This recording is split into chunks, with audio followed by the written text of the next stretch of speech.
Hello students, welcome you all on my YouTube channel CBSE Class 10th Math by Manas sir.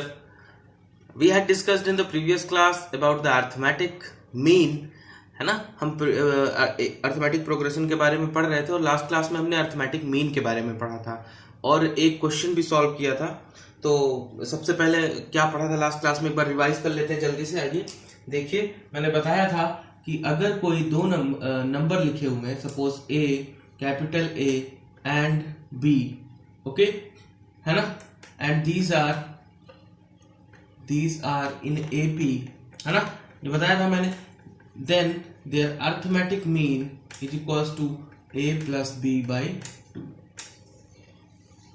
Okay, मैंने ये भी बताया था कि अगर 2, 4, 6, 8, 10 इस तरीके से कोई एक अर्थमेटिक प्रोग्रेशन दिया हुआ है तो ये नंबर हमेशा इन दोनों का अर्थमेटिक मीन होता है। This number is arithmetic mean of these two. देख सकते हो जैसे 8 और 4, 8, 4, 12 divided by 2, 6, 6 to 8 divided by 2, that is 4. Okay, so all the time the middle number between these two numbers for a given AP, that is the arithmetic mean. ये मैंने बता दिया था। उसके बाद एक क्वेश्चन डिस्कस किया था। उसके बाद एक चीज ध्यान रखना, इस एक्सरसाइज 5B में जितने भी क्वेश्चंस किए जाएंगे उसमें कुछ ना कुछ टर्म्स एज्यूम किया जाएगा। ऐसा माना जाएगा कि suppose there are the sum of 3 consecutive terms of an AP, 3 लगातार AP के टर्म का सम 51 है ना। इस तरीके से सवाल पूछा जाएगा। 3 लगातार, consecutive means in continuation. Okay, तो कंसेक्यूटिव का मतलब हो गया इन कंटिन्यूएशन, 3-4 टर्म दिए हुए होंगे या माना ऐसा सीधे सम दिया होगा तो आपको वो कंसेक्यूटिव टर्म्स मानने पड़ेंगे, वो कंसेक्यूटिव टर्म्स एज्यूम करने होंगे। तो आप कुछ भी एज्यूम कर सकते हैं, जैसे एक मान ले आपने A ले लिया, दूसरा A प्लस D, तीसरा A plus 2D, fourth A plus 3D, A plus 4D। In this way you can make a series और you can take terms, common term. जैसे 4 कहा उसने तो 4 कॉमन ले लिया, A plus D, A plus 2D, A plus 3D। Okay, these terms will be in AP if A is the first term and D is the common difference। इस तरीके से भी कर सकते हैं, लेकिन कुछ एजम्पशन हम ऐसे लेंगे, अगर 3 नंबर दिए हुए हैं तो ऐसे टर्म लेंगे जिससे कैलकुलेशन हमारी क्या हो, सिंपल हो जाए। तो सम इंपॉर्टेंट रिजल्ट्स, ये रिजल्ट्स याद रख लेना, सम इंपॉर्टेंट रिजल्ट्स। ओके, ये रिजल्ट्स बेटा याद रखना है। इसको याद रखेंगे कैसे, जैसे लिखा हुआ है कि 3 नंबर्स इन AP। अगर आपसे कहा गया है कि 3 नंबर्स हैं, 3 नंबर्स इन AP, है ना, जिनका सम 51 है ना, तो वो 3 नंबर्स आप कौन कौन से लेंगे, कौन कौन से 3 नंबर्स लेंगे। तो आप जब भी ऐसा हो तो 3 नंबर जो आप क्वेश्चन सॉल्व करने के लिए लेंगे वो लेंगे A minus D, A and A plus D। इससे कैलकुलेशन आपकी आसान हो जाएगी। ठीक है, तो ये याद रखना, 3 नंबर्स के लिए आपको ये लेना है। सेकेंड, अगर लिखा हो 4 नंबर्स इन AP, अगर लिखा हो 4 नंबर्स इन AP, तब क्या करेंगे बेटा, तब हम क्या करेंगे, देखिए 4 नंबर लेने हो तो ऐसे स्टार्ट करेंगे, A minus 3D, comma A minus D, okay, comma A plus D and A plus 3D। मतलब कहने का ये है कि ऐसे टर्म लेंगे जो कि कैंसिल आउट हो जाए और एक ही, जैसे इसको अगर आप सम करो तो 3D कैंसिल हो जाएगा, D कैंसिल हो जाएगा और एक टर्म में एक इक्वेशन बन जाएगी, 4A आ जाएगा और उसको आप सम के बराबर करेंगे तो A की वैल्यू आसानी से निकल आएगी। इसलिए बस इसका ऑब्जेक्टिव यही है। मतलब ऐसे टर्म आप यहाँ पे 4 टर्म ऐसे भी ले सकते थे, A minus 2D, A minus D, A plus D और A प्लस 2D, वो भी सॉल्व कर लेते तो एक ही तरीके से आता। ठीक है, अगर आप थर्ड देखो, third if 5 numbers in AP, if 5 numbers in AP, है ना, 5 नंबर्स इन AP, तो कहां से शुरुआत करेंगे, A माइनस 2D। तो आप अज्यूम करेंगे नंबर को A minus 2D, A minus D, okay, A plus D, and a plus 2d, ये नंबर आप लेंगे। देख लीजिए, ये तीनों इंपॉर्टेंट चीजें, ये तीनों इंपॉर्टेंट फॉर्मूले, यू कैन से फॉर्मूले तो नहीं है, एक तरीके से एजम्पशन है। ये तीनों इंपॉर्टेंट एजम्पशंस आपको याद रखने, तीनों इंपॉर्टेंट रिजल्ट याद रखने हैं। ओके, कि अगर आपसे 3 नंबर कहा जाए, if 3 numbers are in AP, तो आपको कौन कौन से नंबर लेने हैं? ऐसे नंबर लेने जो कैंसिल आउट हो जाए और एपी में भी हो, ये भी कंपल्सन है। ओके, यहाँ पे आप देखोगे तो टर्म्स एपी में है। अगर आप ए माइनस मीन्स अगर आप इसमें से ये टर्म माइनस करोगे तो क्या बचेगा? डी बचेगा। इसमें से ये टर्म माइनस करोगे तो डी बचेगा। Means all the time common difference is same. Okay, तो ये गिवन टर्म्स तो एपी में है ही। ठीक है बेटा, चले आगे देखते। अच्छा, चलो आ जाओ, अब क्वेश्चन देखते हैं। क्वेश्चन जब सॉल्व करेंगे तो चीजें आपको और क्लियर हो जाएंगी। आइए देखते हैं क्वेश्चन नंबर फर्स्ट। देखिए बेटा, लिखा है calculate k, question number first देखिए, exercise 5B of RS Agarwal. If k is, calculate k so that these are 3k minus, ये लिखा हुआ है कि calculate k if 3k minus 2 comma 4k minus 6 comma k plus 2 are three consecutive terms of an AP. Consecutive terms of an AP. Consecutive means लगातार, एक के बाद एक, है ना, सिक्वेंसली। ठीक है, सीक्वेंस वाइज। तो कंसेक्यूटिव टर्म्स दिए हुए हैं, आपको के की वैल्यू निकालनी है। तो जब भी कंसेक्यूटिव टर्म्स दिए हो और के की वैल्यू फाइंड आउट करनी हो तो कैलकुलेशन बहुत सिंपल है। क्या है कि इसमें हम क्या करेंगे, अगर कोई भी टर्म एपी में है, इसका मतलब इफ सीरीज और terms are in AP, then क्या होता है, common difference is same. Then common difference is same, इसका मतलब कॉमन डिफरेंस हम कैसे निकालते हैं, this minus this. Okay, means it means 4k minus 6 minus 3k minus 2, this should be equal to this minus this. ऐसे ही निकालते हैं common difference, k plus 2 minus 4k minus 6। Okay, अब इसको सॉल्व करेंगे। तो जब इसको सॉल्व करेंगे कैसे सॉल्व होगा, देखिए ये ब्रैकेट ओपन हो जाएगा, 4k minus 6 minus 3k plus 2 is equals to k plus 2 minus 4k plus 6। Okay, यहाँ पे देखिए ये क्या हो गया, k माइनस 4, है ना, इधर क्या हो गया माइनस 3k, है ना, इधर देखिए, और प्लस 8, है ना। अब इस 3 को k को इधर ले आओ तो क्या हो जाएगा, k प्लस 3k, और इस 4 को उधर ले जाओ तो 8 प्लस 4। तो यहां से क्या बचेगा, 4k is equals to 12। It means k is equals to 12/4, that is 3। k is equals to 3, यही आंसर हो गया आपका, देख लीजिए। ठीक है, तो अगर गिवन टर्म है, कोई भी 3 consecutive terms of an AP is given, it means their common difference will be same। तो कॉमन डिफरेंस को निकाल के हमने इक्वल कर दिया, इक्वेट कर दिया, and we can get the answer. ऐसा क्वेश्चन मैंने कल डिस्कस किया था, आप लोग आराम से इसको सॉल्व कर सकते हैं, ऐसी कोई प्रॉब्लम नहीं है इसमें। ये CBSE 2009 में पूछा गया है। ओके, आइए नेक्स्ट क्वेश्चन देखते हैं, question number 2।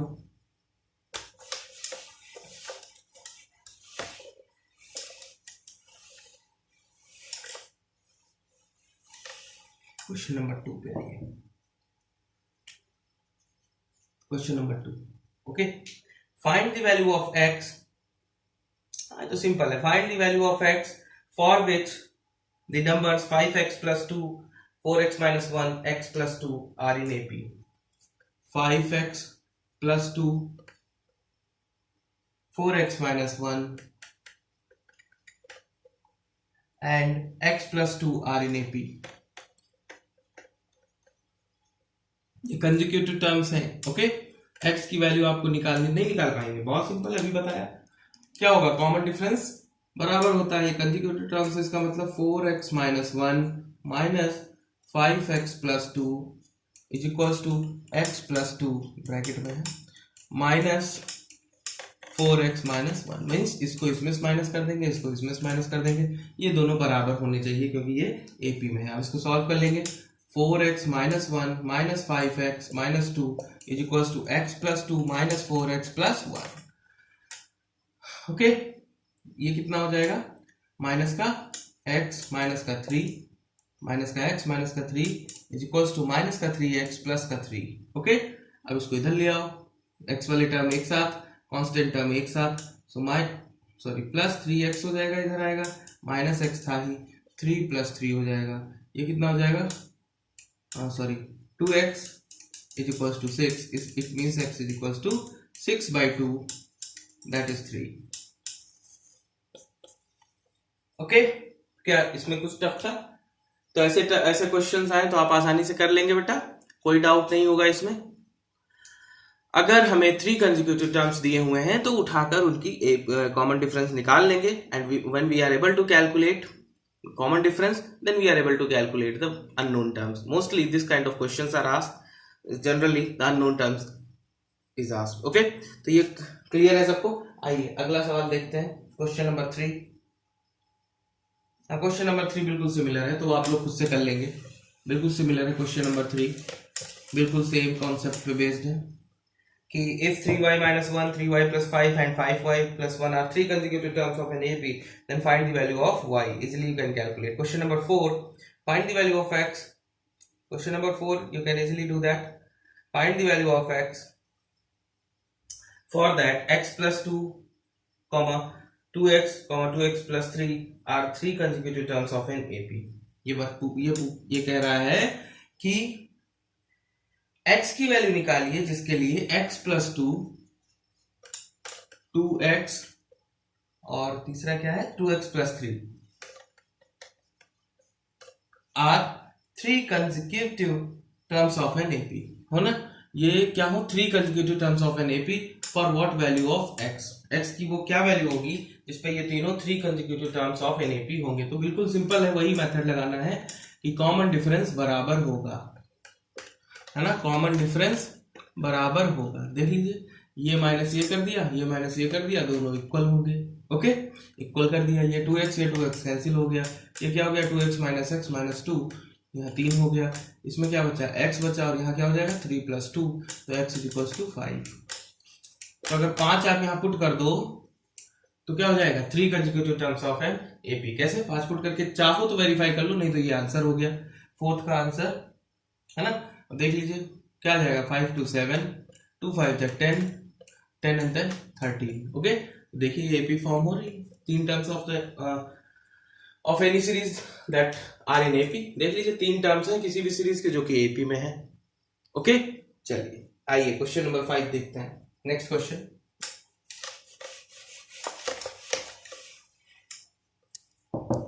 Question number 5, show that, हाँ ये देखिए, ये क्वेश्चन चला, देख लीजिए क्वेश्चन नंबर 5. थोड़ा सा कुछ इसमें ऐसा नहीं है, लेकिन देख लीजिए एक बार. Show that a minus b to the whole square, a minus b to the whole square, comma a square plus b square, and a plus b to the whole square are in AP.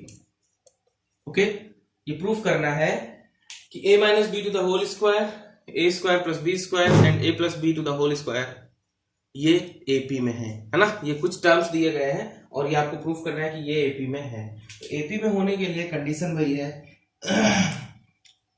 Condition for AP, for given term to be in AP, है ना, कोई भी given term AP में हो, इसके लिए condition क्या है, देयर कॉमन डिफरेंस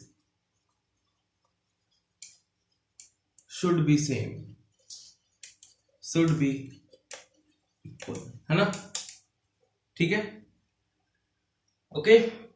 तो इसका मतलब ये है कि अगर हम देखें A square plus B square minus A minus B to the whole square, ये किसके इक्वल होना चाहिए, A plus B to the whole square minus A square plus B square.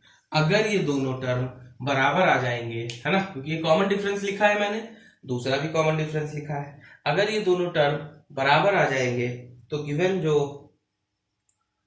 Given numbers हैं या गिवन टर्म्स हैं वो AP में होंगे। देखिए इसको सॉल्व करते हैं, आगे क्या हो जाएगा, ये A square plus B square minus, ये फॉर्मूला है A square plus B square minus 2ab, ये भी फॉर्मूला है A square plus B square plus 2ab minus A square minus B square. Okay, here now open the bracket, A square plus B square minus A square minus B square plus 2ab, here A square ये cancel हो जाएगा भाई, तो क्या बचेगा 2ab। यहां देखिए ये इससे कैंसिल हो गया, इससे कैंसिल हो गया, क्या हुआ 2ab is equal to 2ab। इसका मतलब यहां पे क्या आ रहा है, it means left hand side is equal to right hand side. इसका मतलब ये हो गया कि गिवन टर्म्स जो हैं वो एपी में, given terms are in AP. Clear, ठीक है, चलिए नेक्स्ट क्वेश्चन देखते हैं, सिंपल है, प्रूफ करना था, प्रूफ हो गया, कोई दिक्कत नहीं इसमें। नेक्स्ट क्वेश्चन पे आते हैं, question number 6। Question number 6, find 3 numbers in AP whose sum is 15 and product is 80। हाँ ये देखिए, whose sum is 15 and product is 80। देखिए ये क्वेश्चन आ गया, वही जो मैंने आज स्टार्टिंग में बताया था कॉन्सेप्ट कि 3 कंसेक्यूटिव टर्म्स आपको एज्यूम करने हैं, तो कौन कौन से 3 कंसेक्यूटिव टर्म्स एज्यूम करेंगे, उसी पे बेस्ड ये क्वेश्चन नंबर 6 है। देखिए क्या है, क्वेश्चन लिख देता हूं मैं, find 3 numbers in AP whose sum is, find 3 numbers in AP whose sum is 15 and product is 80। 15 and product is 80, ठीक है। तो मैंने कहा था कि जब 3 नंबर लेने हो वो भी एपी में, तो लेट 3 consecutive numbers बी, कौन कौन से होंगे, a minus D comma A plus D, यही बताए थे, एक बार चेक कर लेते हैं। हाँ, a minus D comma A and A plus D. अब जैसा क्वेश्चन कह रहा है वैसा ही करेंगे अकॉर्डिंग टू क्वेश्चन। क्या है, sum is 15 means a minus D plus A plus D is equal to 15, है ना। तो ये डी कैंसिल हो गया, means 3a is equal to 15 means a is equal to 15/3 that is 5। Okay, इसका मतलब ये हो गया कि a की वैल्यू क्या है, 5 है। Clear, a is equal to 5। अब आगे वो क्या कह रहा है, and their product is 80, and their product is 80। तो product is 80 means and second terms product is 80, मतलब क्या है, a माइनस डी, इसका मतलब क्या हुआ, a minus D into A plus D is equals to 80, है ना। अब ये क्या है, a minus B A plus B, तो that is a square minus B square into A is equals to 80। Now putting the value of A की वैल्यू put कर दीजिए यहाँ पे, तो क्या हो जाएगा ये 25 minus D square into 5 is equals to 80। तो 25 माइनस डी स्क्वायर, 5 को उधर सेंड कर देंगे तो क्या हो जाएगा, डिवीजन में आ जाएगा। 5 1 जा 5, 3 5 6 जा 30। ओके, तो कितना आ गया 16। ओके, इसका मतलब 25 minus D square equals to 16।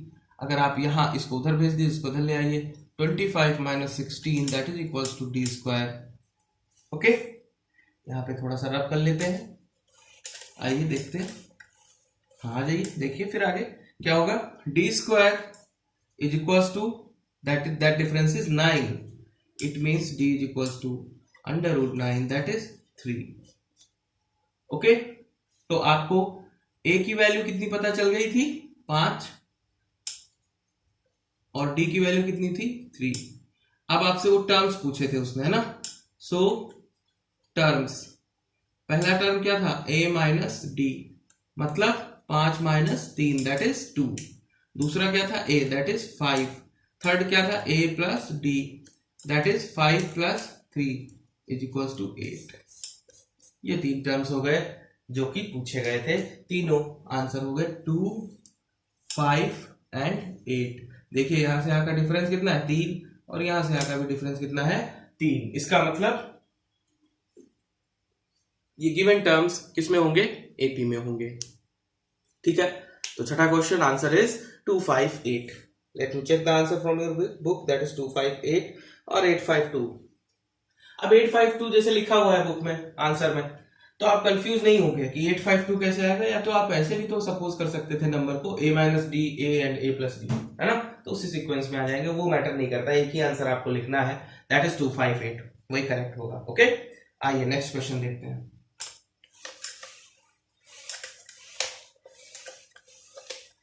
Question number 7, the sum of 3 numbers in AP is 3 and their product is -35, find the numbers। तो ये आप कर लेंगे, ठीक है, 6 के बिल्कुल 6 जैसा है, 3 नंबर है तो तीनों नंबर लेंगे, a माइनस डी, दूसरा a और तीसरा a प्लस डी। ठीक है, 8th क्वेश्चन देखिए, divide 24 in 3 parts such that they are in AP and their product is 440। हाँ, ये 8th बता देते हैं। 8th क्वेश्चन देखिए, divide 24 in 3 parts, divide 24 in 3 parts, 24 को 3 पार्ट्स में डिवाइड करना है,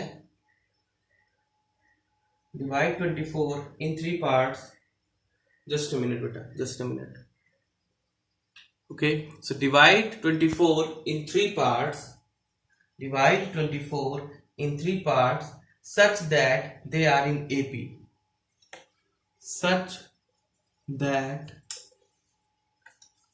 they are in AP, okay, such that they are in AP and their product is 440 and their product is 440। ये कंडीशन दी गई, डिवाइड 24 इन 3 पार्ट्स, 3 पार्ट्स में divide करना है। Okay, ठीक है बेटा, तो देखिए, लेट दैट 3 पार्ट्स बी, कौन कौन से 3 पार्ट है, a minus D, a and a plus D. अब वो कह रहा है कि वो AP में है, पहली चीज, और देयर प्रोडक्ट इज 240। ओके, तो सबसे पहले ये क्या है, divide 24 in 3 part such that they are in AP and their product is 440। अब देखो कैसे करेंगे इसको, ये 24 को हमने किस में डिवाइड कर दिया है, ये 3 पार्ट मैंने मान लिया। इसका मतलब ये है कि अगर इन तीनों को सम करें, a minus D plus a plus D, तो कितना आना चाहिए, 24 आना चाहिए, कि 24 को ही तो 3 पार्ट में डिवाइड किया था। तो यहां से देखिए डी डी कैंसिल हो गया, 3a is equals to 24, it means a is equals to 8। ठीक है, अब प्रोडक्ट कितना लिखा है, 440। अब प्रोडक्ट देखिए, product is 440 means a minus D into a plus D that is equals to 440। तो यह क्या हो जाएगा, a square minus D square into A is equals to 440। A की वैल्यू यहाँ पुट कर देंगे तो क्या आ जाएगा 64/8 का square minus D square into 8 is equals to 440। Okay, तो 64 minus D square 440 divided by 8, 8 5 जब 40, 4 इन हैंड 40 हो जाएगा। ठीक है, ठीक है, चलिए इसका मतलब 64 minus 55 is equals to D square, यहां से D square is equals to कितना आ जाएगा 9। इट मीन्स इसका मतलब क्या हो गया d is equals to √9 that is 3, means d is equals to 3। Okay, ठीक है, ठीक है। तो अब हमको जो टर्म्स मिल गए वो देख लेते हैं। एक तो फर्स्ट टर्म हमें मिल गया और दूसरा क्या मिल गया common difference that is d। तो we got from the calculation we got that, देखिए क्या क्या आंसर मिले हमको, एक मिनट रुकिए। हाँ, हमें मिल गया a इज इक्वल्स टू 8 और d इज इक्वल्स टू 3, है ना। देन पार्ट्स क्या थे, a माइनस डी पहला पार्ट था, a दूसरा पार्ट था और a प्लस डी तीसरा पार्ट था। अब a minus D means 8 minus 3 that is 5, दूसरा a दैट इज 8, तीसरा a plus D that is 11। अब इन तीनों को सम करो, इन तीनों को सम करने पे देखो 24 आ रहा है, आ रहा है। इसका मतलब आंसर हमारा क्या हो गया, ये आंसर हो गया। क्लियर, ठीक है। तो ये क्वेश्चन नंबर कौन सा था, 8वां। क्लियर है यहां तक, कोई डाउट तो नहीं। चलिए, अगर कोई डाउट है तो कमेंट बॉक्स में बेटा मेंशन करेंगे और मैं उसको सॉर्ट आउट करूंगा। ओके, चलिए नेक्स्ट क्वेश्चन देखते हैं, क्वेश्चन नंबर 9। आइए नेक्स्ट क्वेश्चन देखते हैं।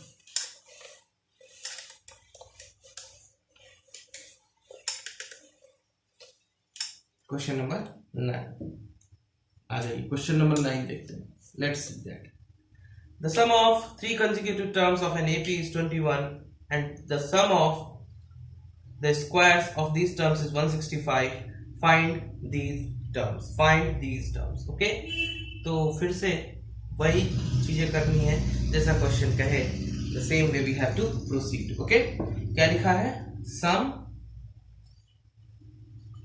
3 consecutive terms का sum जो है ना, sum of 3 consecutive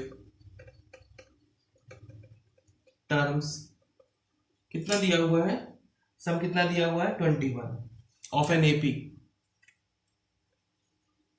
ये ध्यान रखेंगे, एपी की है टर्म। ओके, और नेक्स्ट क्या है, sum of their squares, sum of their squares is equals to कितना दिया हुआ है 165, है ना। तो फाइंड दीज टर्म्स, तो हमें वो टर्म फाइंड आउट करनी। क्लियर दिख रहा है आप लोगों को, लेट मी चेक। हाँ ठीक है, क्लियर दिख रहा है। ओके, पहला 21 लिखा है, दूसरा 165। चलिए आइए, तो सबसे पहले पहली कंडीशन को देखते हैं, फर्स्ट कंडीशन। आ जाइए, फर्स्ट कंडीशन देखते हैं, सम ऑफ 3 कंसेक्यूटिव टर्म्स। तो let the terms are a minus D, 3 कह रहा है तो a minus D, a and a plus D. पहले में क्या कह रहा है, वो सम है ना, तो सम लिख लो, a minus D plus a plus D is equal to 21। d से d कैंसिल हो गया, इसका मतलब 3a इज इक्वल टू 21, इसका मतलब a इज इक्वल टू 7। ठीक है, दूसरी कंडीशन ये तो हो गया from first condition. Second condition को अब करेंगे आगे। सेकेंड कंडीशन क्या है, sum of their squares means a minus D to the whole square plus a square plus a plus D to the whole square is 165।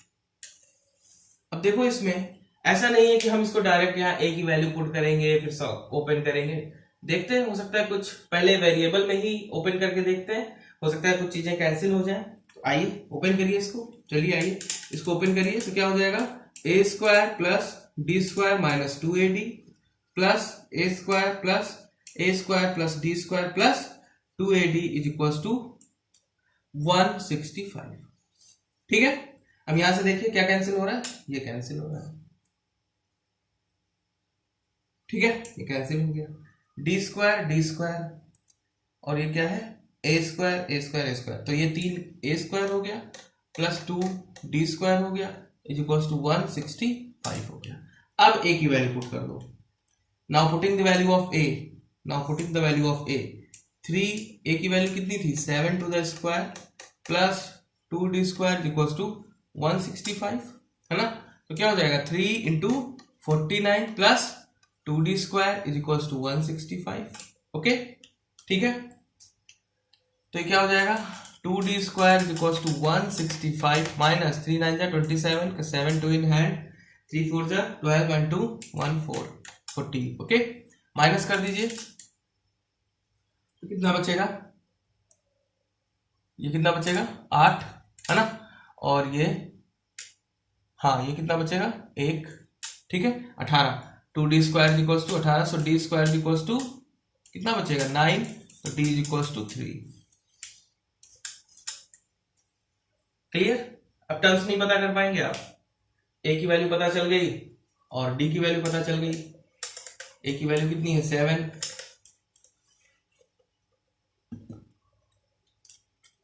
a की वैल्यू कितनी निकाली आपने 7, d की वैल्यू कितनी है 3, तो फर्स्ट टर्म क्या हो गया a minus D that is 7 minus 3 that is 4, पहला टर्म हो गया। सेकेंड a, तो सेकेंड क्या था a तो 7 है, दूसरा टर्म हो गया second term. Okay third a plus D that is 7 plus 3 that is 10, तीसरा टर्म हो गया। ये 3 टर्म हो गए। 4 7 10 तीनों के बीच में डिफरेंस कितना है 3 3 का, कॉमन डिफरेंस कितना है 3 का। तो ये कौन सा क्वेश्चन नंबर हो गया, क्वेश्चन नंबर 9 4 7 10। ओके और 10 7 4 सेम थिंग। क्लियर यहां तक। तो आज यहीं तक रखते हैं बेटा, 4 क्वेश्चन रह गए हैं और ऐसे कोई भी क्वेश्चन नहीं है जो ना हो पाए इस एक्सरसाइज में।